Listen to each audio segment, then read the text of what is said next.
Europe changed drastically in the 19th century, from the forms of governance to the nation states, to the control over world territories, to the economy. Not only did it prosper, but it also grew economically and politically. New ideologies emerged.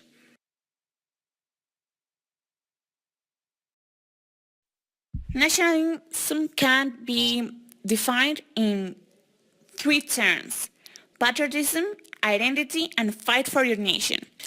It also many times motivated people to go to war to defend their own country. And sometimes there was this sense of superiority that sometimes some nations were better than other nations.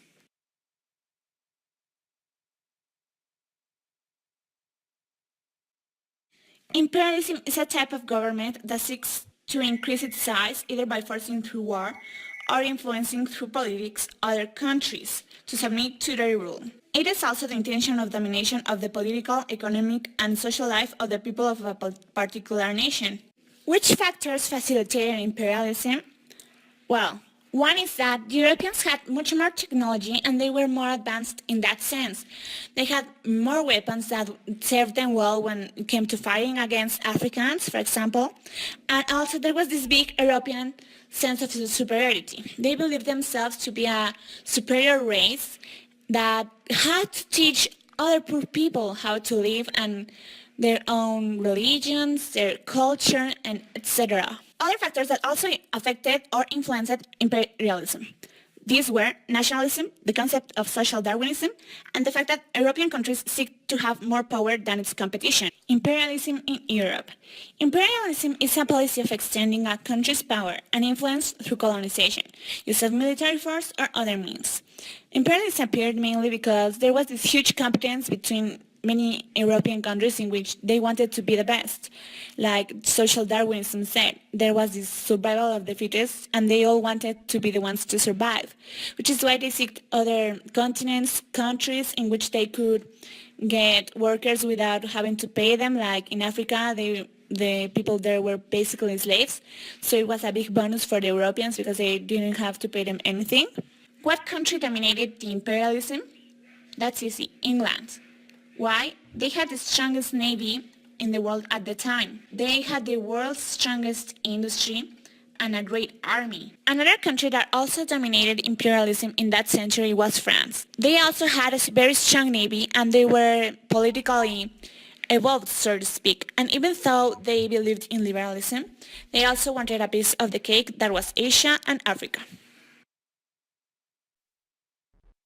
When did the colonization of Africa begin?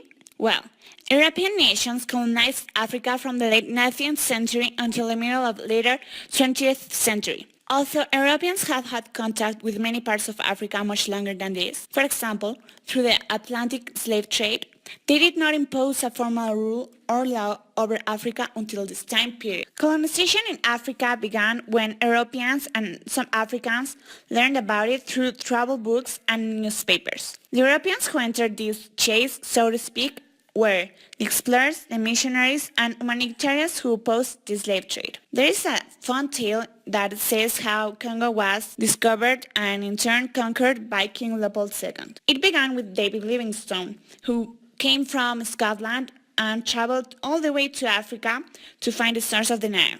At the time in Africa, the political systems were always non-democratic. No matter what colonial rule they took, no matter what type of government they chose, it was always non-democratic because they didn't exactly give a say to the Africans to tell them what they wanted. The Europeans did what they pleased and didn't care about the consequences, which was practically defined as a direct rule. The economy of Africa at the time consisted of a very huge supply of labor, consisted of slaves that weren't paid and weren't treated as equals, also mineral exploration and a large-scale agricultural production.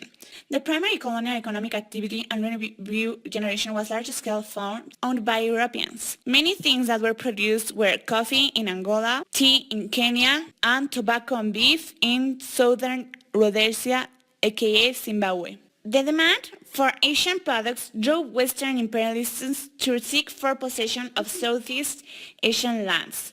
The main products that they seek to have were coffee, palm oil, spices, rubber, sugar, tea, timber, and tin. The location was, it was mainly between the Indian and the Pacific Oceans, strategic locations to get to China. The Western powers controlled the governments and economies of their colonies through indirect or direct rule. Some territories resisted colonial rule, but most early resistance movements failed. Why does it matter now? Well, you might be wondering that, but Southeast Asian independence struggles in the 20th century have their roots in this period of imperialism. An example of why Asia was really important to the Europeans is India. It was literally the jewel of the British crown. During the colonial life in Africa at the time, there was a lot of inequality between the people who were from Europe and those who were from Africa, mainly because the Europeans believed the Africans to be their slaves. There was a lot of slave trade, there were many injustices that make us wonder if really imperialism was the best choice. In my opinion, it wasn't. In terms of education, however, imperialism was a good thing because it also taught the Africans how to defend themselves. They came in new ideologies for them, such as liberalism, nationalism, which in turn helped them to realize how they were free people and how they deserved to rule their own country and not foreigners. Not everything was easy for the Europeans, however. There were many resistance movements in both Africa and Asia that made it a bit hard for the Europeans to conquer them completely. For example, in Africa there were many worker movements that made it difficult for the Europeans to control them at work. Unfortunately, in time, they managed to put those movements down and they failed. In Asia, however, China, for example, remained neutral and managed to resist for a very long time until finally they had to secede in a treaty. There were many consequences of imperialism. For example, in Africa, it may be the cause why they didn't evolve as other countries did and why they are still in a third world continent. However, in Japan, it may explain why they are a great empire now. Like they are the number one power in the world alongside the United States, but they are still advancing. The question is, why did one country manage to get better and the other didn't? Maybe it depends on the values that they have, on the tactics that they used, or on the weapons they have.